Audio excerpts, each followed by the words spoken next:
Missionary Priest Craft. Brother Beebe, as the old school Baptists are so frequently charged with denying to others the right of doing what they please with their money, a few remarks on this subject may not be unreasonable. It is said that we would deprive brethren the privilege of giving a 9-piece or a 6-cent piece to the missionaries, etc. But let us examine the subject, and would to God that those who thus charge us, and those who receive these charges, were disposed to judge candidly.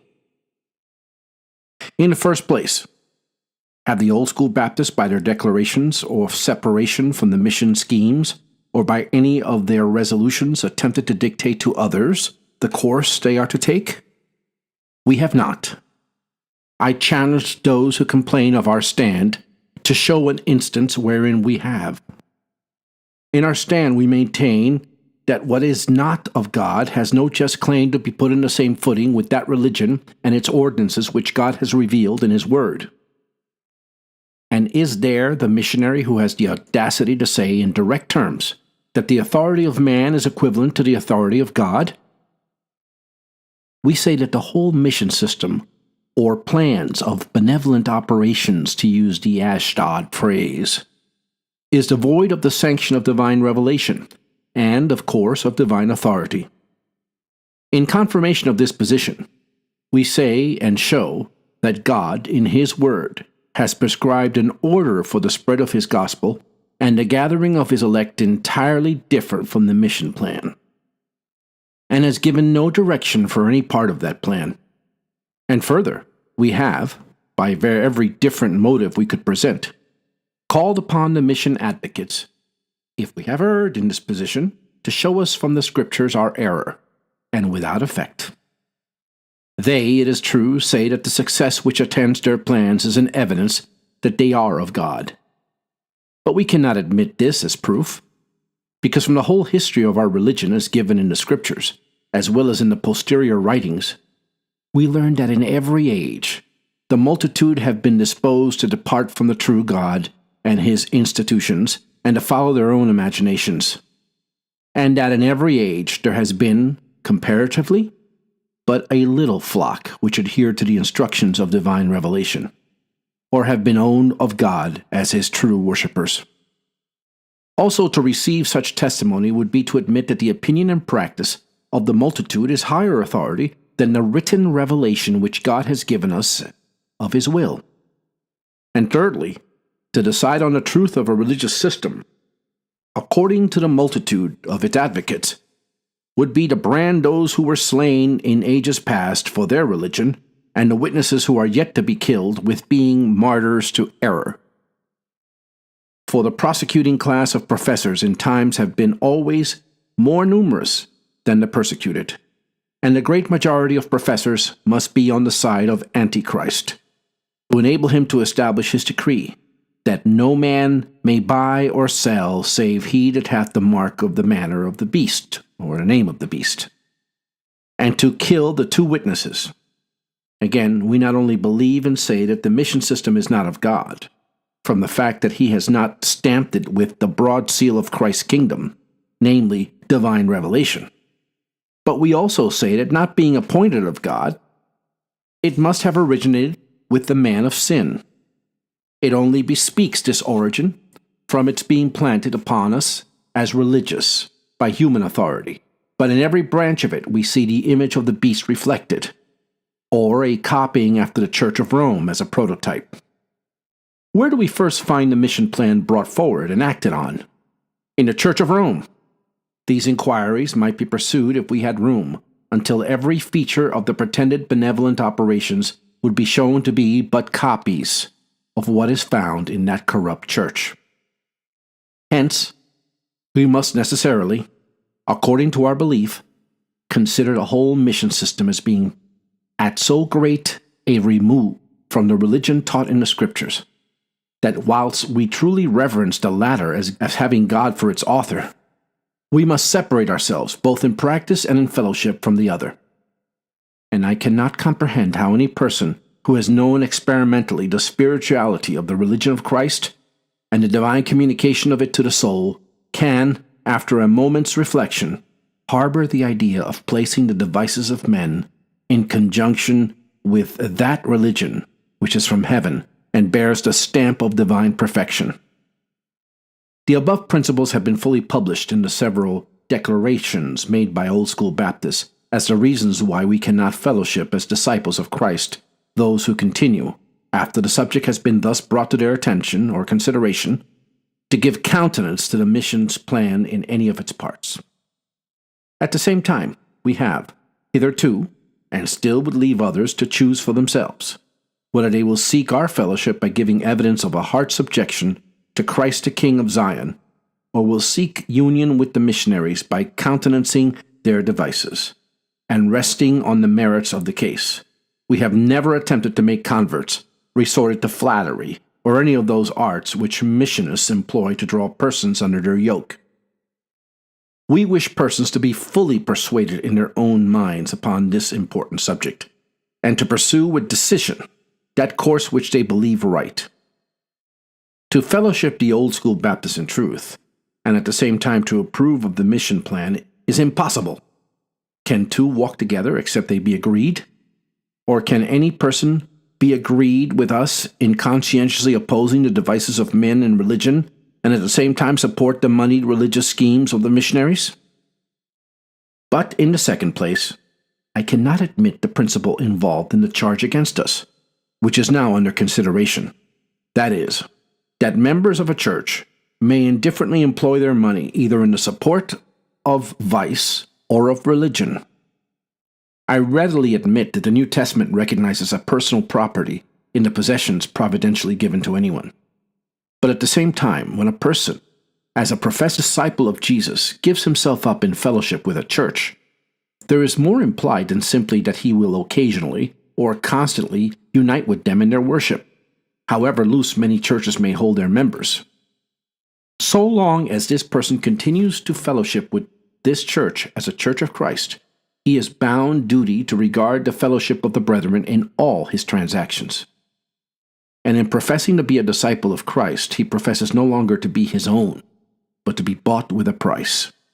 Hence, his independent right to employ any gifts which may be bestowed upon him, or anything he may possess to his own exclusive advantage, or to his own pleasure, is absorbed in his greater obligation to his Lord, and is under the guardianship of the church. Under that tenure, I think we should feel ourselves and all that we possess as held, if we felt fully under the influence of the Spirit of the gospel.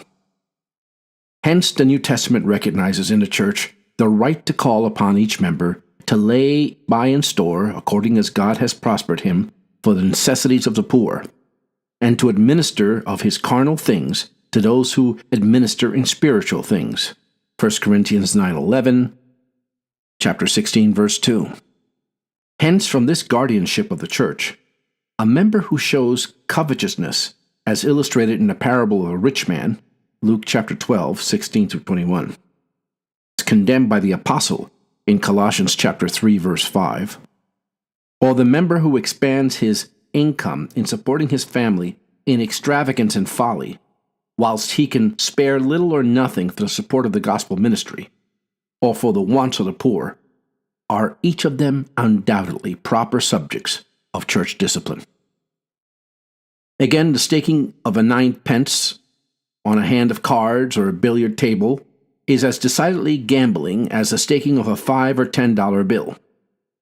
Would an orderly church excuse from its discipline a member who should thus gamble merely from his plea that his money was his own? And why not? Not on account of the money lost in itself considered, but because of the principle and practice he thus countenanced. But to come to the case in hand, to ardently plead for privilege of giving a 9 pence to the missionaries, what is your motive for wishing to give it? Is it on the principle of almsgiving, as you would give to a common beggar? They do not demand it on this principle, and a little reflection will, I think, convince you that such is a very foolish application of your charities.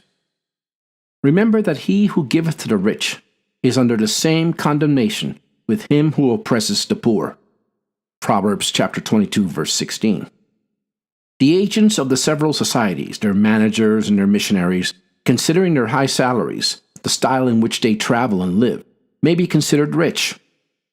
While these various agents are making it a profitable business to travel and filch their salaries from the unsuspecting, there are many of the poor to whom your ninepence would be a real cordial. Yea, are there not those who have given themselves to the ministry of the word, who are poor in this world, and who from a sense of duty are often constrained to leave their families very comfortably provided for to preach the gospel to these poor and destitute brethren? To those care-burdened minds, your spare 9 pieces would often be a real relief. But those who are fond of giving to the missionaries are not much disposed to give to those who preach the gospel, independent of fleshly considerations. The reason is manifest, because in giving to the one, they receive the applause of men, and in the other case, they have to be content, the approbation of their own consciences. Or, secondly, do you wish to give your 9 pence merely from fear of being thought singular and of being reproached for not giving? And can you claim to yourself the character of the one who is not ashamed of Christ, whilst your money is given so freely to purchase an exemption from that reproach to which a conscientious and steadfast adherence to his word would expose you? And is 9 pence the price at which you value the fellowship of those who from principle will not sanction a departure from the word of God as the rule of faith and practice, that you can so lightly hurt their feelings by giving your money to support an interest so opposite to that of the pure and heavenly religion of Christ? Or thirdly, do you truly believe that the mission plans are of God, and believe the truth of the principle on which they are built, namely, that the giving of money to support these plans is essential to the salvation of the heathen? And can you satisfy your conscience whilst you thus believe with giving now and then a 9 pence or $1? In what other light can we view you as that of an unfeeling monsters, if you believe that God has suspended the salvation of the heathen on your giving money to provide them with preaching, and can content yourself with giving so sparingly? In what light are we to view the mission agents who believe the above position relative to the situation of the heathen, if we can credit their own repeated assertions, and yet who can appropriate so large a proportion of the money so sparingly given to rescue those people from dropping into the quenchless flames of hell? In paying themselves those high salaries every year, and to decking themselves with their gold watches, guards, spectacles, etc.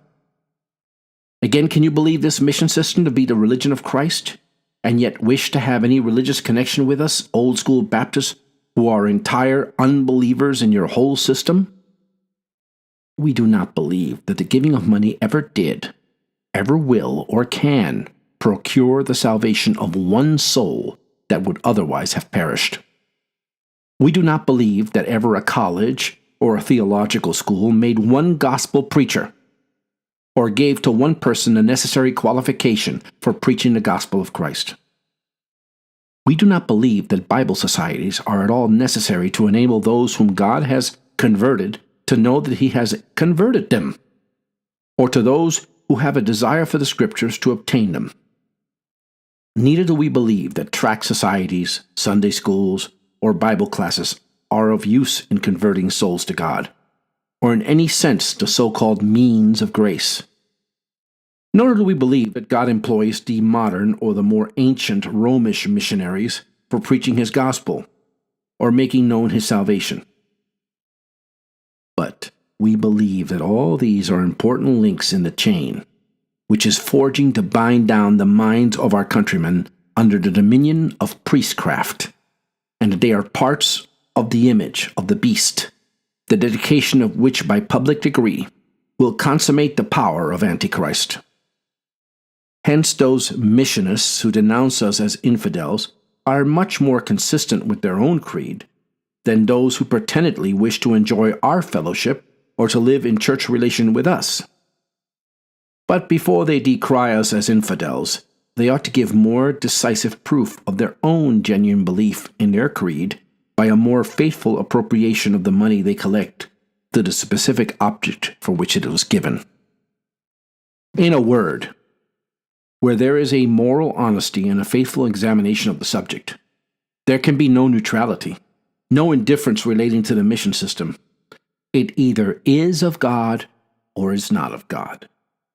If we believe it is not of God and truly we love Christ and His cause, we cannot consistently countenance it by the giving of even 9 piece for its support, nor any more had we lived in the days of the primitive Christians, we could have thrown incense on the heathen altars to countenance these sacrifices, which Paul says they sacrificed to devils. If we believe this system to be of God, have more love and reverence for God, we certainly should feel constrained to enter fully into the whole system and be actively engaged by every exertion and every sacrifice in our power to promote all its branches and to prove the superior efficacy over the death and life of Christ, of human contrivance aided by money to save souls and evangelize the world. Paul said, "For if when we were sinners, we were reconciled to God by the death of His Son, much more, being reconciled, we shall be saved by His life." Romans chapter 5, verse 10. But Paul was an old-school Baptist. This gospel which he preached, he received not from men. Neither was he taught it, but by the revelation of Jesus Christ. Galatians chapter 1, verse 11 and 12. Therefore Jesus Christ and Him crucified, not money, was the sum of his preaching. To conclude, my friend, if you believe the mission system is to be of God, be consistent. Give your money freely, but neither fellowship us in our opposition to it, nor ask us to fellowship you. Let each be governed by his own religion, as distinct the one from the other, as is the production of the eternal mind from the imaginations of the human brain. If you do not believe the mission system to be the appointment of God, take heed how you countenance it as a religious, lest you give the world reason to conclude that you consider all religion to be the device of men, and lest you be found enlisted among the enemies of truth. Farewell.